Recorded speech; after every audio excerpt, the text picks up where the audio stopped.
इससे पहले कृष्ण अर्जुन को समझाते हुए 24 श्लोक तक हमने देखा था कि आत्मा अनात्मा के संदर्भ में कृष्ण को बताते हैं कि आत्मा अविनाशी है और जो अनात्मा है शरीर है वो नाशवान है। इन्हीं इसी चीज़ को समझाते हुए इसी बात को आगे कृष्ण और आगे बताते हैं। 25 श्लोक से हम आगे इसमें पढ़ते हैं। 25वें श्लोक में कृष्ण बोलते हैं, अव्यक्तो यम चिंतयो यम विकार्यो यमुच्यते तस्मादेवं विदित्वैनं नासु शोचितु मर्हसि। यह आत्मा अदृश्य, अचिंतनीय और अपरिवर्तनशील कही जाती है। इसलिए हे अर्जुन, इस आत्मा को इस प्रकार जानकर तुम्हें इसके लिए शोक नहीं करना चाहिए। यहाँ पे बोलते हैं अदृश्य, अचिंतनीय और अपरिवर्तनशील।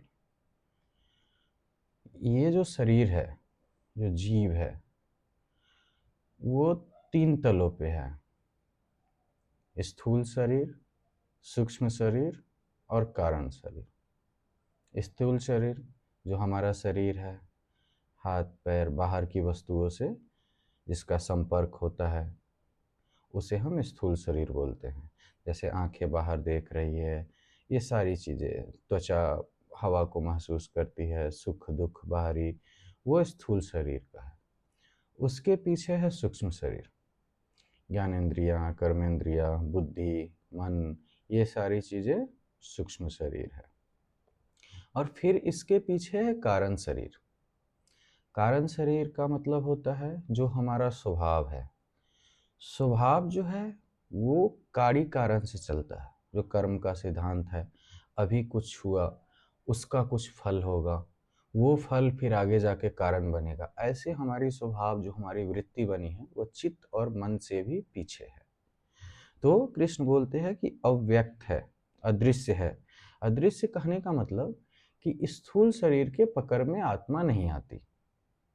स्वाभाविक सी बात है, इसे हम ठीक से समझ लेते हैं। जैसे आंखें कोई वस्तु को देखती है तो वस्तु आंखों को नहीं देख सकती। जैसे हम हाथ से किसी सामान को स्पर्श कर सकते हैं, जो हमारा स्थूल शरीर है, वो वस्तु हमारे हाथ को स्पर्श नहीं करती। इसी प्रकार जो मन है, जब हम किसी चीज़ को छूते हैं या आंखें किसी चीज़ को देखती है, तो जो आंखें देख रही है इसका अनुभव मन कर सकता है, मन इसे जान सकता। आंखें मन को कभी नहीं जान सकती। इसी प्रकार जो कारण स्वभाव है, हमारा कारण शरीर है, सेम ही अनुभव अलग अलग इंसानों के लिए अलग अलग प्रकार से व्यक्त होती है। किसी के लिए सेम वही चीज़ दुख हो सकता है, किसी के लिए सुख हो सकता है, किसी के लिए नीरस हो सकता है। वो हमारा स्वभाव के कारण, कारण शरीर।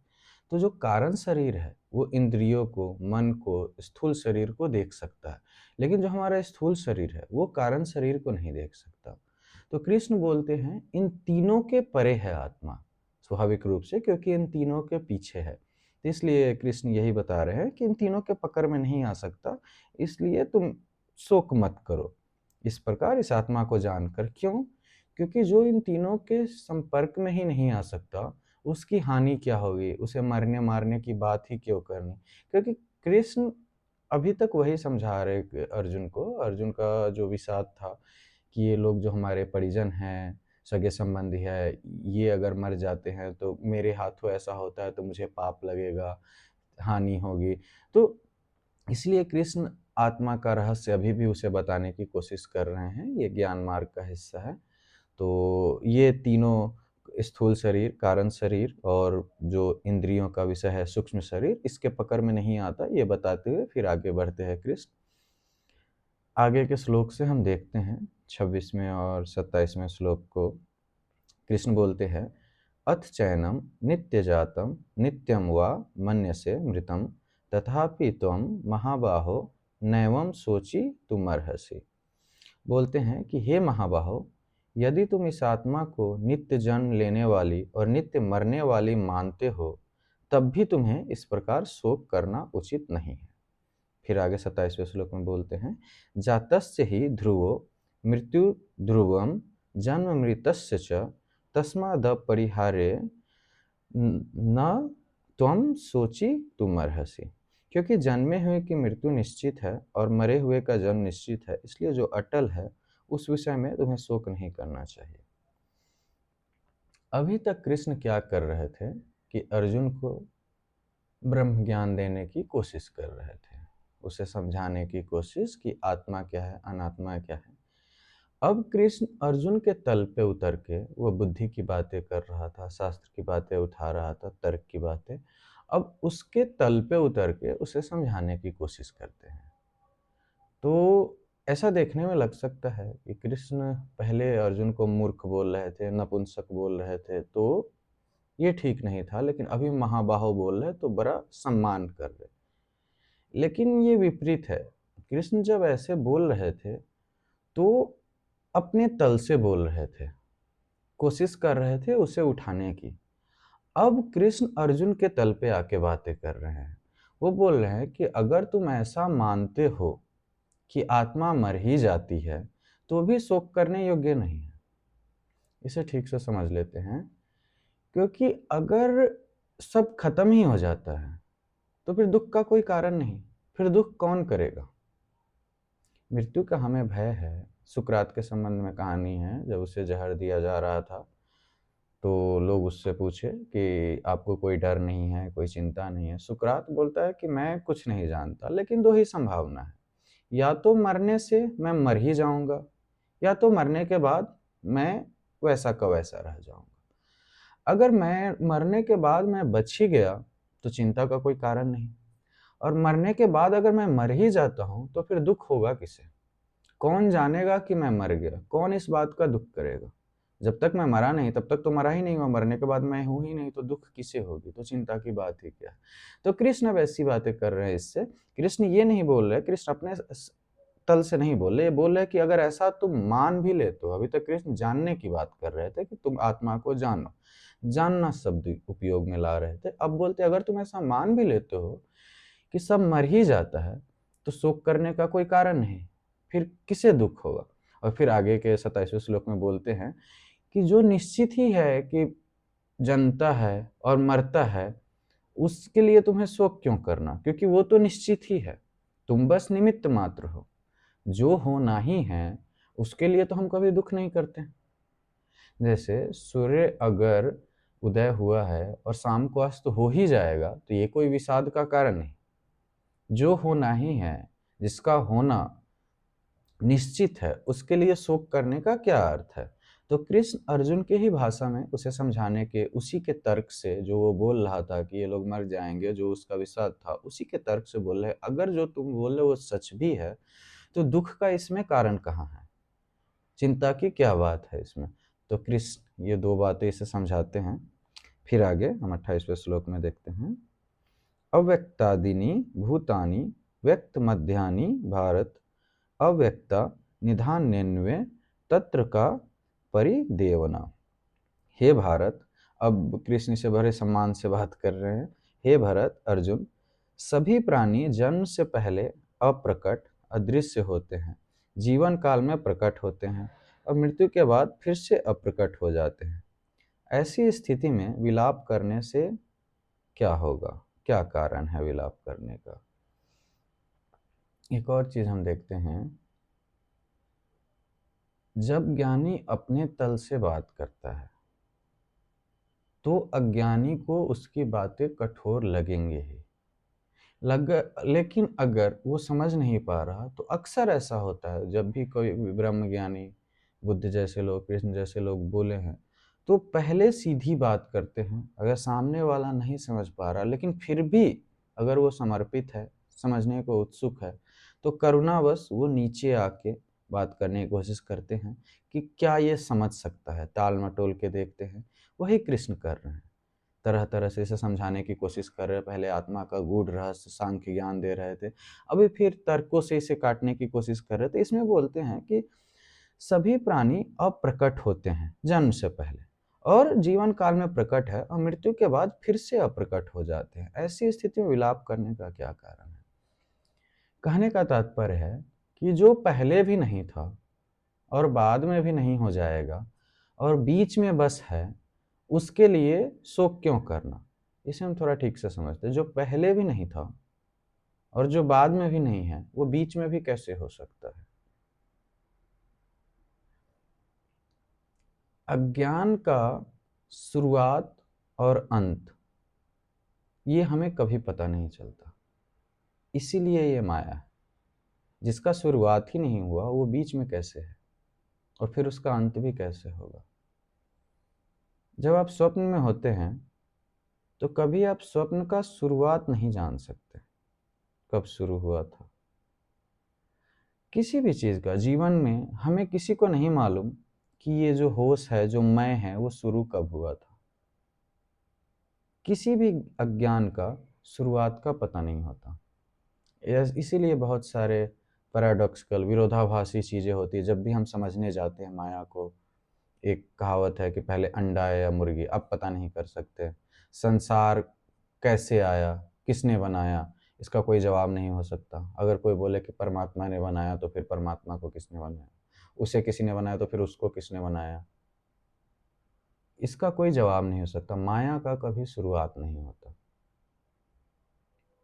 तो ऐसे ही कोई अगर ऐसा सोचे कि ये जो स्पेस है, पूरा जगह है, विस्तार, आकाश है, इसका अंत कहाँ है, इसका बाहर कहाँ है, ये बात ही विरोधाभासी हो जाती है। बाहर और अंदर ये दोनों स्पेस के अंदर के शब्द हैं।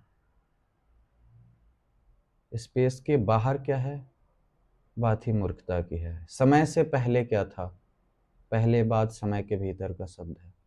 तो माया के जगत में जो भी है, जो भी इल्यूजरी है, उसका शुरुआत और अंत कभी नहीं होता।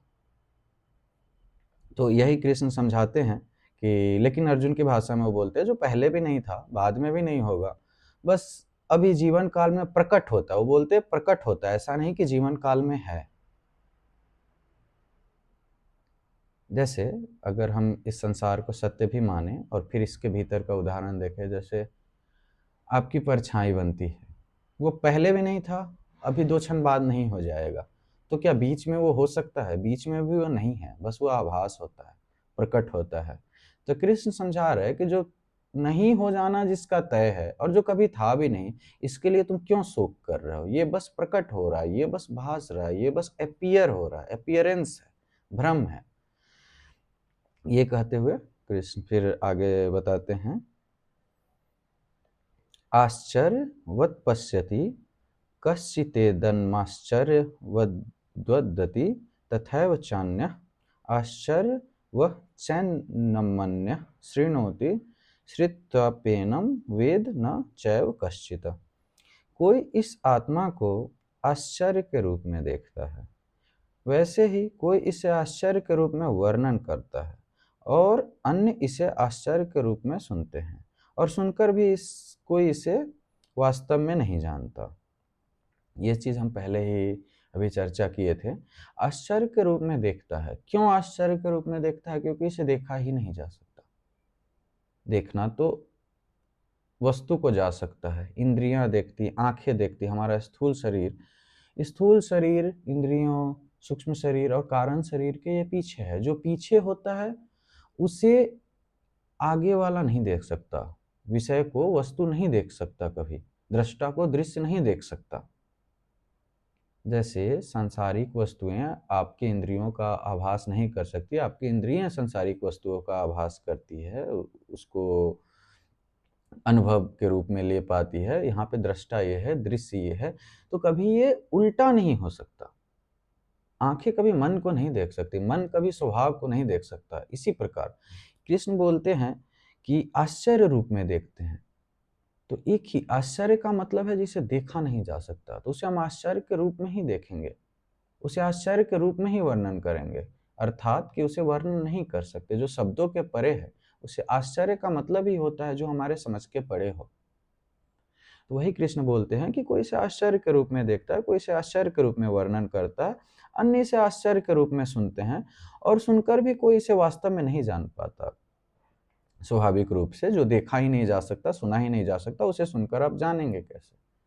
ज्यादा से ज्यादा इशारा किया जा सकता है, और जो उस इशारे को पकड़ के चलना शुरू करे वो लक्ष्य तक पहुंच सकता है। लेकिन जो इशारे को ही लक्ष्य मान ले वो भटक जाता है। जैसे कोई चंद्रमा की तरह उंगली दिखा रहा है तो दो चीजें हो सकती है, या तो उंगली को देख के वो चंद्रमा की तरह देखना शुरू कर दे, थोड़ा भटके आज न कल देख लेगा। लेकिन मूर्खता ये होती है कि उंगली को ही हम चंद्रमा मान लेते हैं। तो वही कृष्ण बोल रहे हैं, सुनना, देखना, समझना, पढ़ना, ज्ञानी से ज्ञान प्राप्त करना, ये सब इशारे हैं। ये आपको पहुंचा नहीं देते, क्योंकि ये शब्दों का विषय नहीं है, ये अनुभूति का विषय नहीं है, इन सब के परे है। जो आत्मा है, जो मूल है, जो तत्व है, उसकी बात कृष्ण कर रहे हैं। फिर आगे के श्लोक में कृष्ण बोलते हैं, देहि नित्य मध्योयम देहे सर्वस्य भारत तस्मात् वर्णानि भूतानि न त्वं सोचि तुमर्हसि।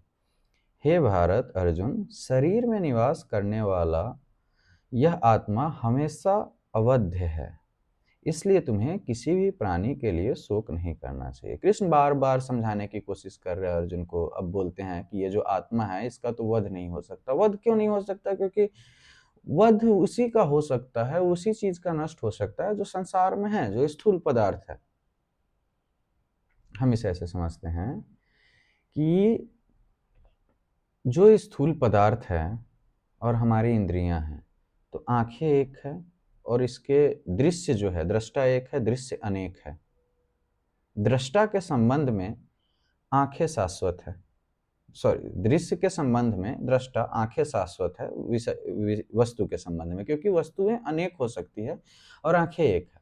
वैसे ही मन के संबंध में आंखें बदल रही है। आंखें बदल रही है कहने का मतलब मेरा, जो बाकी की इंद्रियां हैं, मन कभी जो हम देख रहे हैं उसे अनुभव करता है, जो हम सुन रहे हैं उसे अनुभव करता है, सेंसेशन अनुभव करता है, अपने विचारों को ही पुनरुक्ति करता है। तो मन एक है, लेकिन मन का जो वस्तु है अनेक है। वैसे ही जो हमारा स्वभाव है वो एक है, और उसके लिए जो चित्त है, जो विचार है, जो अनुभव है, वो अनेक है। तो आत्मा शाश्वत है, वो एक है, वो कभी बदल नहीं सकता।